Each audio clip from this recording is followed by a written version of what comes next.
On the lonely shores of Breakers Bay, old fisherman Clay Mercer rescues a stranger from the stormy sea, unaware that he is the missing admiral of a secret submarine. This act draws Clay into a world of military conspiracies, betrayal, and heroism that is never reported in the newspapers. His silent courage changes not only the fate of one man, but also attracts the attention of an entire nation. Welcome to my channel. My name's Clay Mercer, and I've lived alone on the craggy edge of Breakers Bay for near on 50 years. Folks used to say the ocean had carved my bones just like it had shaped the jagged coastline I called home. Truth is, maybe they were right.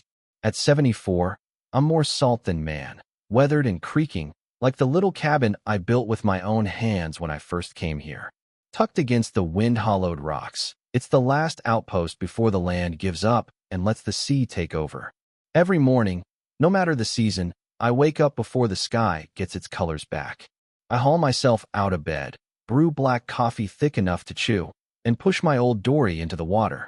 It's a wooden thing I've patched and repatched more times than I can count. I drop my nets. Sometimes I catch plenty, flounder, cod, a few crabs if I'm lucky. Sometimes just weeds and driftwood. But I never curse the sea. We got a deal, me and her. I take what she gives, and I give her my silence. That routine was as steady as the tides, until the night everything changed.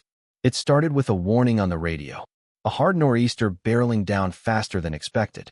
Most of the other old-timers had already hauled in their boats and hunkered down. But I figured I had a window. Thought I could beat the storm. The sky looked gentle enough when I pushed off that morning. Flat gray and quiet, like a sleeping dog. I was wrong. By 2 in the afternoon, the clouds had gone mean, and the wind came alive like it had a grudge. The bay turned against me, waves pitching my boat like a toy. I turned for shore, heart drumming harder with every swell I climbed. Then I saw it, something thrashing out in the water, far off and nearly lost in the churn. First I thought it was a seal, then maybe a body. Could have been a ghost for all I knew. But it moved, weak and wild, and suddenly I knew it was a man. I should have turned away. I ain't young, and my boat wasn't made for heroics. But I couldn't.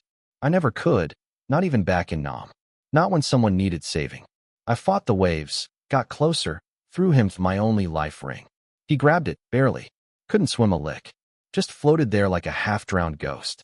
I steadied the boat best I could, tied her off, and then I jumped in after him. The water hit like knives.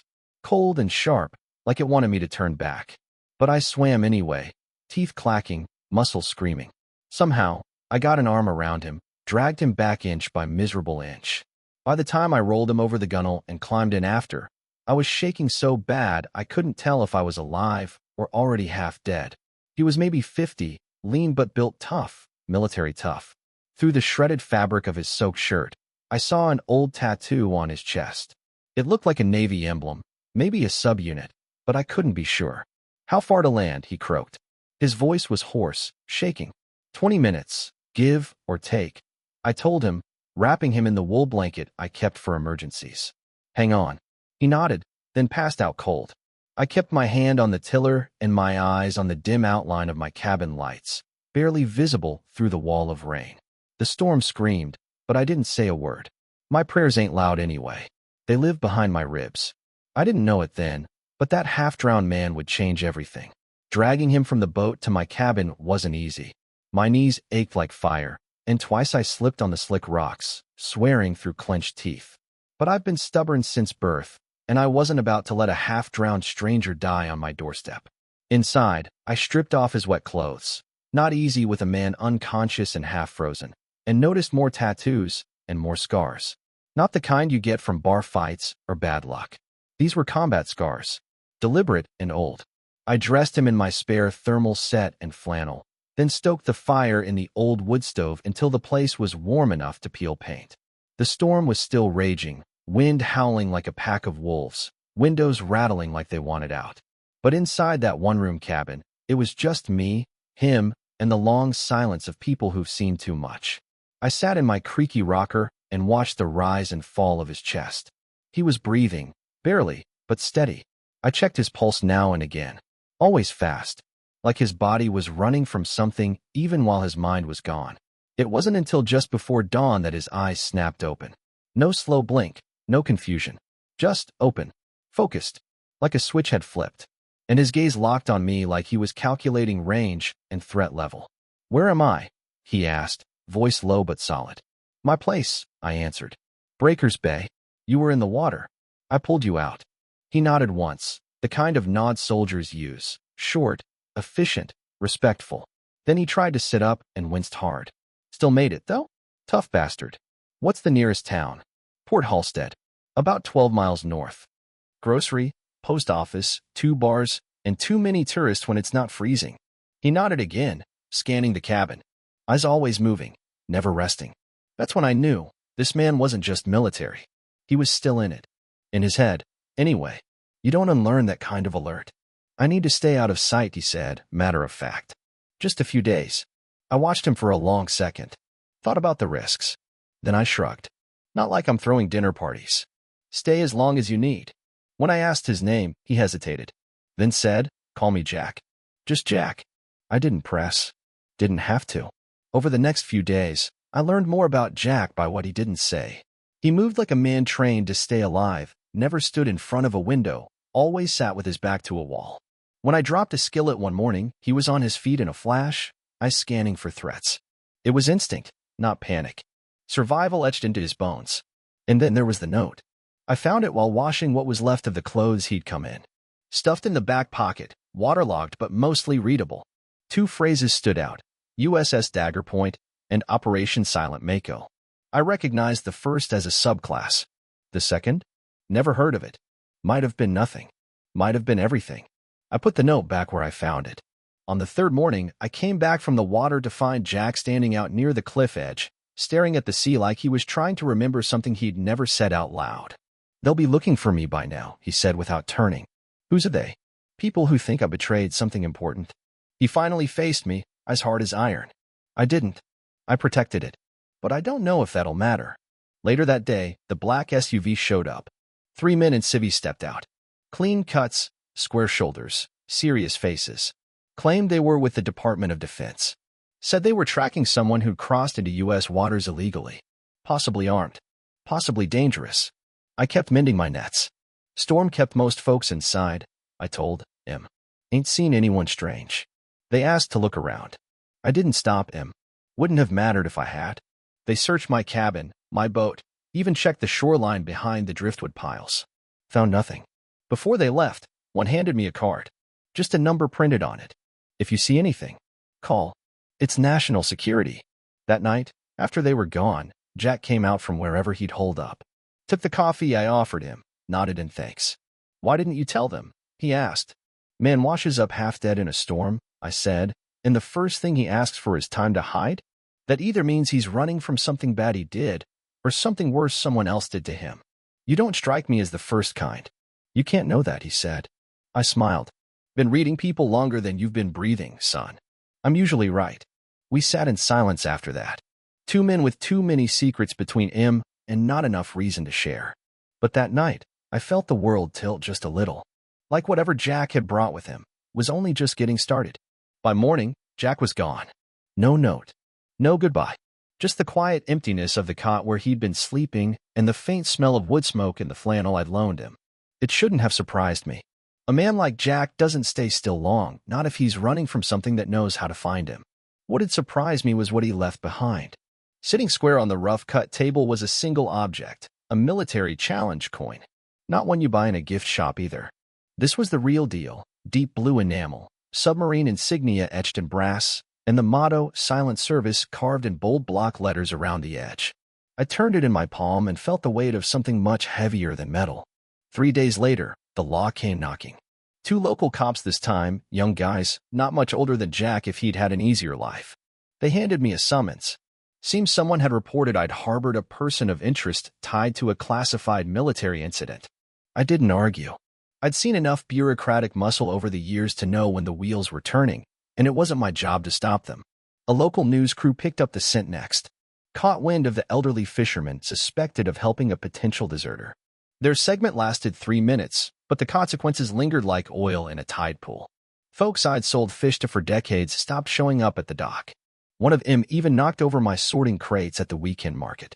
I got more silence in town than conversation, and more side eyes than smiles. Didn't matter. I kept fishing. I kept my head down. And I kept Jack's coin in my pocket. Thumbed the edge whenever doubt started whispering in my ear. Then came the convoy. Before the sun had even shaken off the night, I heard the low growl of engines, military, by the sound. Sure enough, 3 Humvees rolled up the old trail that wound through the salt brush to my cabin. Doors opened. Boots hit gravel. The men that stepped out weren't local. Naval uniforms, crisp and clean even in the sea air.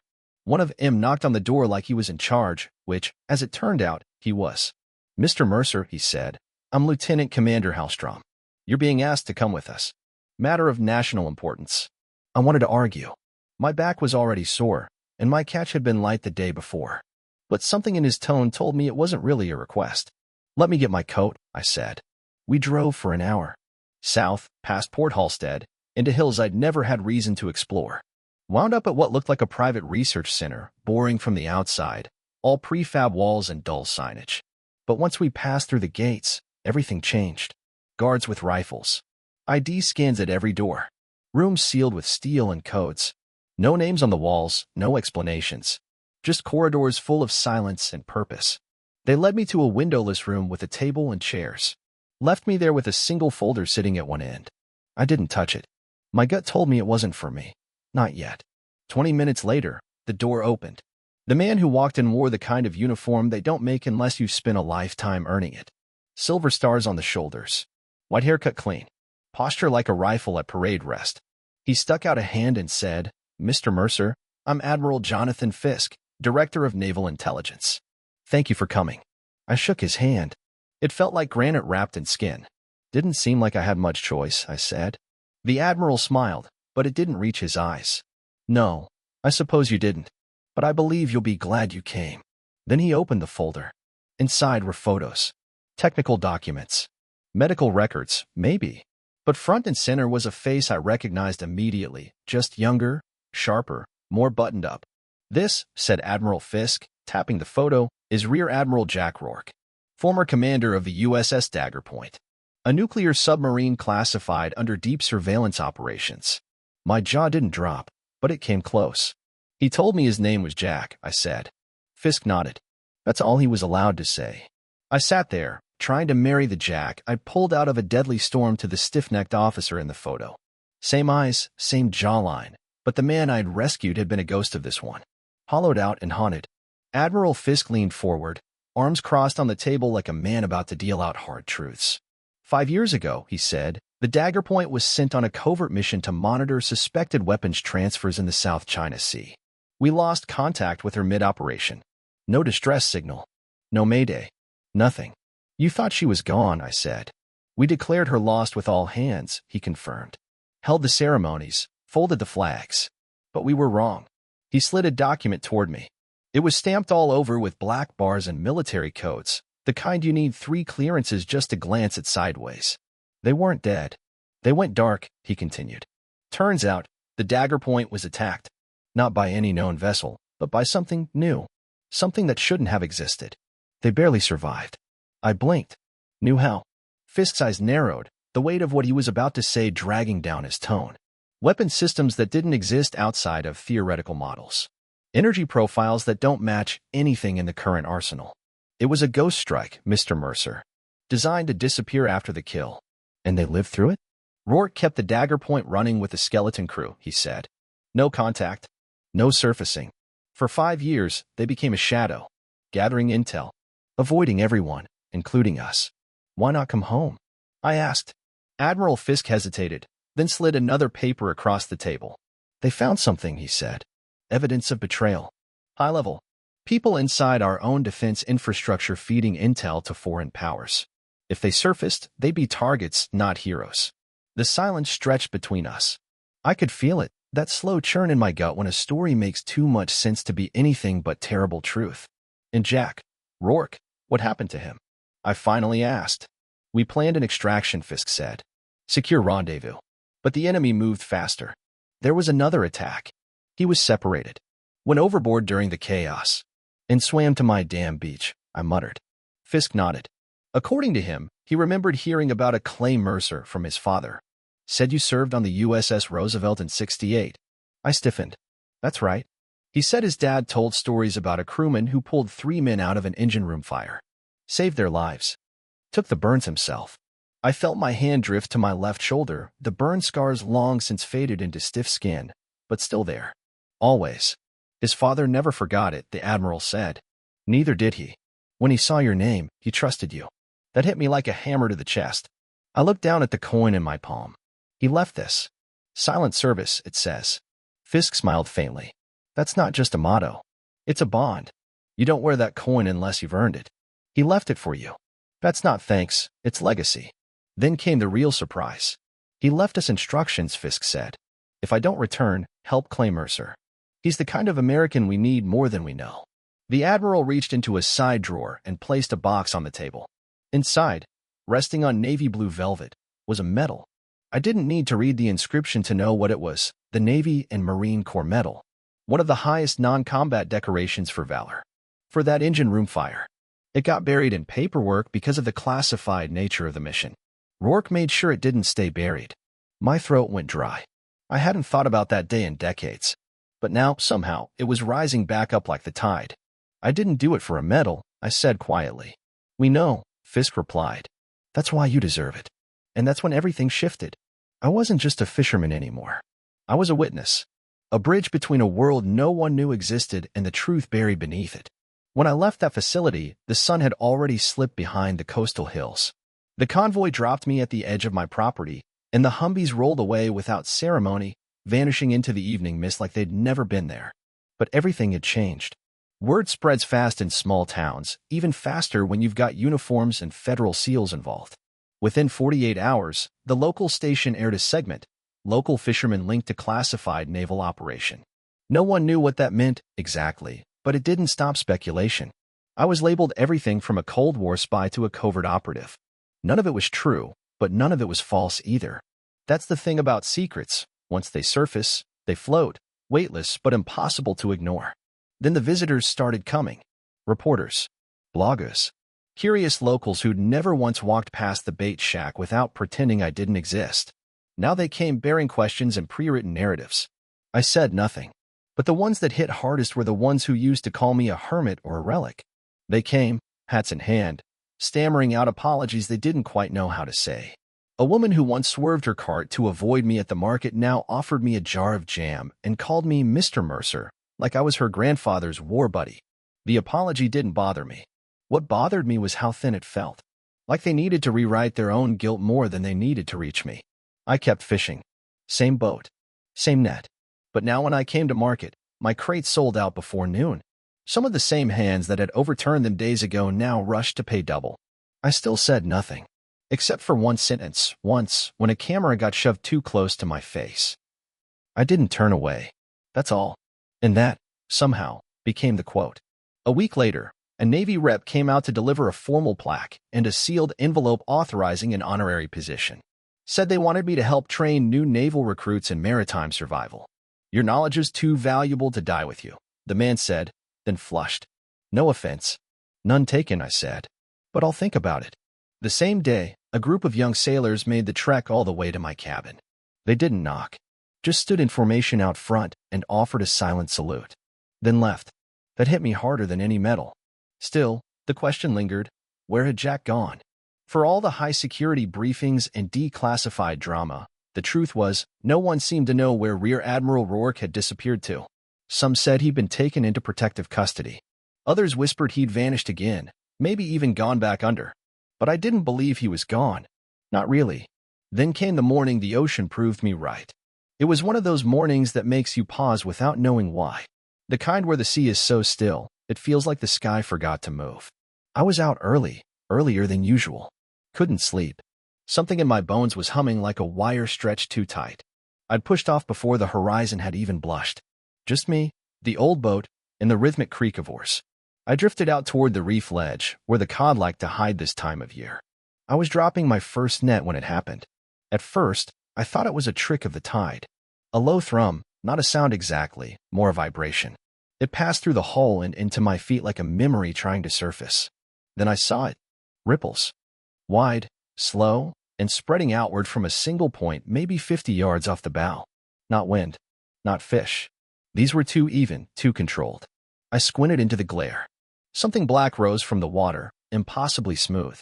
First a shimmer, then a tower, then the unmistakable silhouette of a conning tower breaching the glassy surface. A submarine. No, the submarine.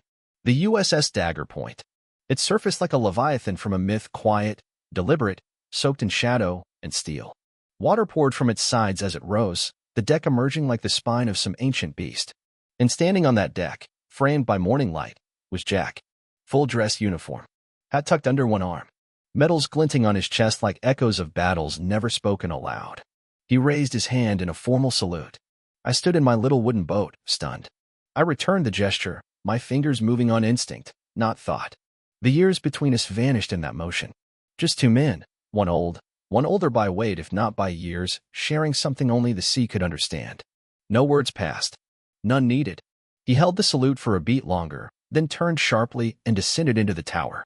As quietly as it had come, the dagger point began to slip beneath the waves. No noise, no wake. Just concentric ripples that danced out and vanished like smoke rings. And then it was gone. The sea returned to stillness, but I didn't move for a long time. Later that evening, I returned to the cabin, feeling heavier and lighter all at once. There, leaning against my doorframe, was a box. Inside, a freshly folded American flag in a triangular case. Next to it, a small brass plaque. It read, Clay Mercer, a man who didn't look away.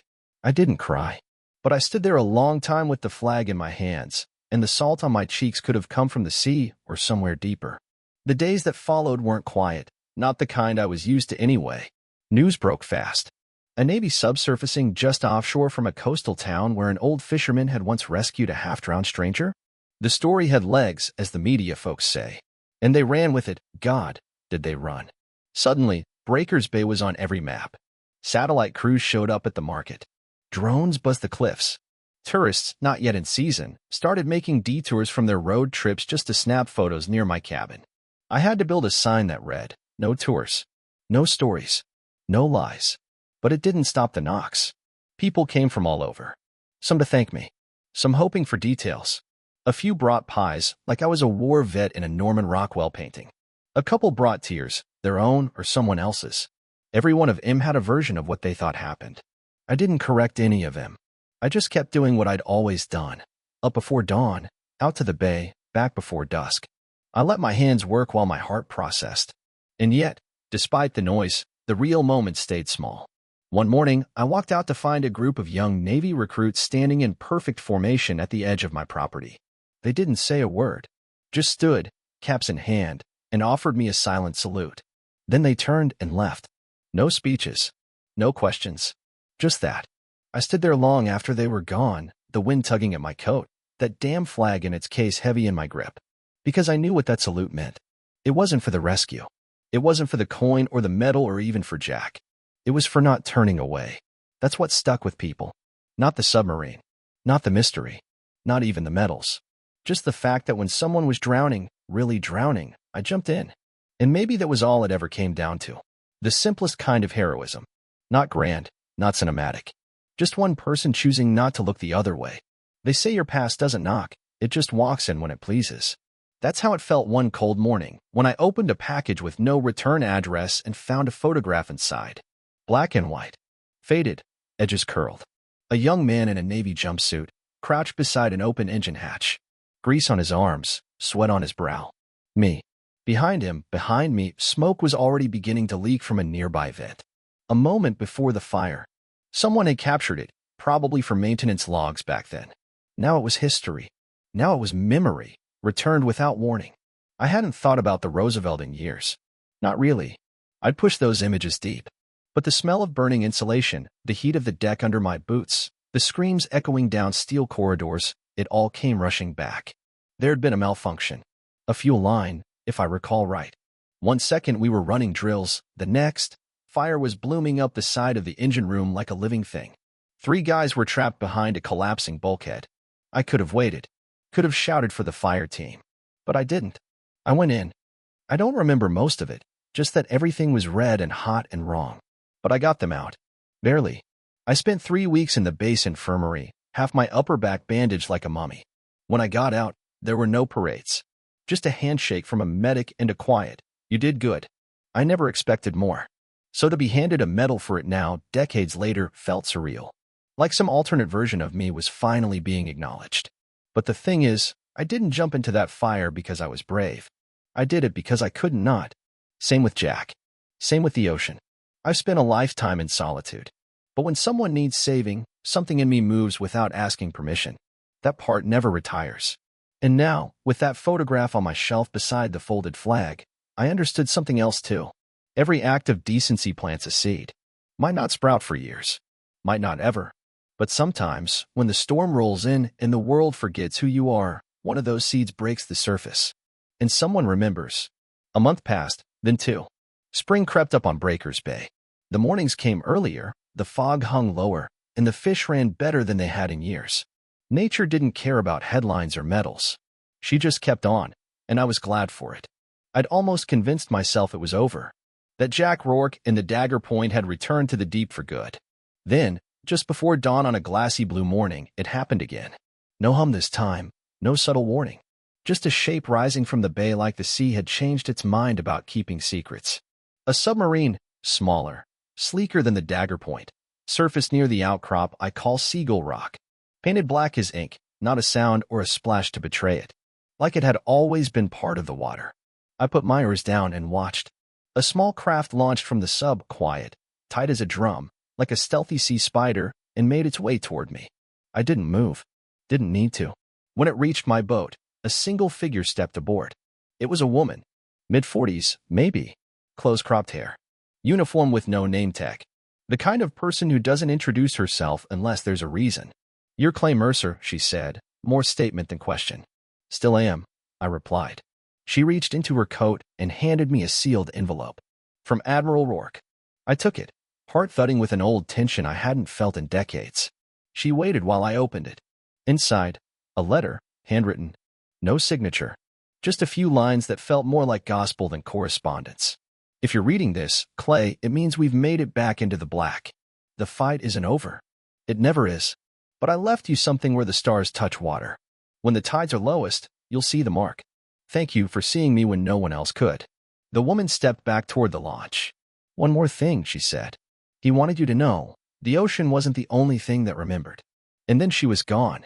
The sub vanished minutes later, no fanfare, no sound. Just the sea returning to its breath. I held that letter all the way home, and that night, I rowed back out at low tide with a lantern and a quiet sense of purpose. Near Seagull Rock, I found it. A brass disc, embedded into the stone like a marker. It bore the dagger point's emblem, the words, "Silent Service," and a single set of coordinates etched underneath. I didn't understand the numbers. Still don't. But I knew what it meant. Legacy doesn't always come with instructions. Sometimes, it just leaves you with a story and the quiet invitation to pass it on. The marker's still there. I visit it sometimes, just before low tide when the water peels back and reveals the brass like a secret the sea forgot to hide. I never bring anyone with me. Some things aren't meant to be shared in groups. It's funny. For all the headlines, for all the noise, what stuck most wasn't the storm or the sub or even the rescue. It was the quiet afterward, the stillness that only comes from knowing you did the right thing without being asked to. They offered me the position at the Naval Survival Training Center again. I finally said yes. Once a month, I take a bus upstate and spend 3 days teaching recruits how to read the ocean, not just the currents and the weather, but how to feel it, how to trust it. I show them how to keep their heads when the cold bites, how to fight the kind of fatigue that comes not from muscles but from doubt. I never talk about Jack. Not directly. But I tell them about a man I once met who knew how to vanish without losing himself. A man who survived not because of his gear or his training, but because he believed in something bigger than orders. They listen. They don't always understand, but they listen. And I see the way their eyes shift, just a little. Like maybe they're starting to realize heroism doesn't always wear ribbons or carry rifles. Sometimes, it rows out before dawn in a patched-up boat and doesn't think twice about diving into a freezing sea. Sometimes, it walks away from medals and lets the truth sit quietly in a brass coin and a folded flag. They say history remembers the bold, but I think it remembers the steadfast even more. The ones who don't turn away. The ones who stay and watch and reach. Jack knew that. So did I. So now, every morning, I slip that challenge coin into my pocket. I press my thumb to its edge before I push off from shore. Not because I need luck, but because I need to remember that once, in a storm that should have taken us both, two men from opposite ends of the world crossed paths. Not by fate, not by chance, but because one of them didn't turn away. And maybe, just maybe, that's enough.